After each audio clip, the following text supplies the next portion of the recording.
这里有卖假皮去？没钱了。不是刚开学吗？我也不知道我压岁钱到哪儿去了。绑个返场皮肤也就100左右，然后去补店试了1点骨。但你压岁钱不是有3000吗？所以我买了普骨，价格也都是2位数，15、25、35这种的。我知道了，10个15就是150了，阿威。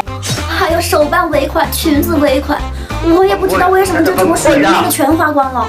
难怪，咱们下次再去吧。